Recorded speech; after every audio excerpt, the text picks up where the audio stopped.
What did you take out of San Francisco's Saturday night win? What was your takeaway from that? Well, I think we've seen, you really could relate Baltimore and San Fran very similar in the sense, you kind of pulled off in week 18, you get a bye week, and you come back out, and it's just a little sluggish. It doesn't look like you really would have expected those teams to look. But I think you look at both those teams, they survived both those opportunities. I would say Baltimore came out in the second half and really became who they are and who we expected. You didn't see as much of that from the Niners, but at the same time, something they'd never done before under Kyle Shanahan, they were able to do, come back from a fourth quarter deficit and win a football game. So I think that really seeing that, they've got to have a lot of confidence that, hey, we played about as bad as we're going to play. We still found a way to win, and now we got one shot right here, an opportunity. They come to our place, we win, we go to the Super Bowl. Okay, and when you were in meeting rooms preparing for the San Francisco 49ers in your NFC Championship game, what were you looking to attack defensively that you think the Lions can take advantage of? Well, I think it's who the Lions are, and I think that's why people kind of have that sneaky feeling like this Lions team could go in there and win is the physicality and the mentality they play the game with. That's what matches up really well against the Niners. If you want to go beat them, you've got to go be physical with them, and you got to get after them because they're going to do that to you, and that's the kind of style you're going to play. You need a Penei Sewell. You need this big Detroit Lions offensive line that loves to lean on people and play physical in the run game. You're going to need that style of football, and I think it's going to be interesting to see because you look last week, that's what the Packers mentality was too.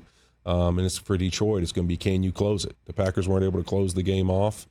Can you make it that kind of physical style of football, slow the game down a little bit, hit your shots when you take them, and then get off the grass, and you got that Aiden Hutchinson. I look at it like, any great football team, right, you need that closer on defense, and they have him. And it's like, can he make the play in the game in the moment? When Brock Purdy, you look at that game last week, if there's a closing moment where somebody gets to Brock Purdy and can get him on the ground, maybe the Niners don't make that drive. But I think the Lions have the ability to do it, and it's going to be interesting to see. I think it's going to be a good one. I keep on landing in Jahmyr Gibbs. I don't know why. I do.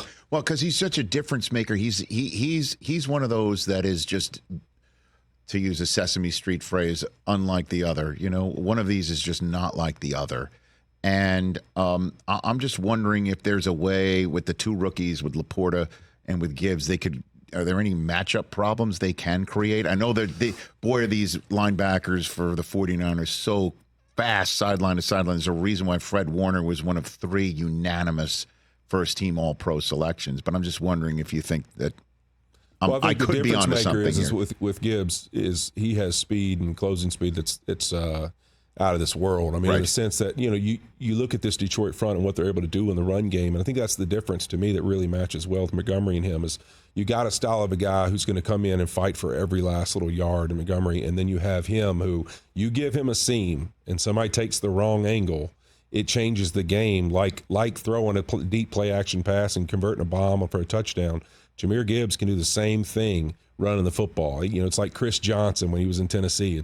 You give him one seam and he's gone. He's got that kind of speed. And so I think that when you have that and the kind of style and commitment they have to it, they have a chance in this game because that's exactly what they can do. What we saw the Niners do in the game last week against the Packers. Christian McCaffrey makes a guy miss, and he's got the speed to close it out and go score. And I think Jahmyr Gibbs has that same thing. So that's why I think this is going to be a great football game. Catch the Rich Eisen Show every single day on the Roku channel, 12 to 3 Eastern, for free.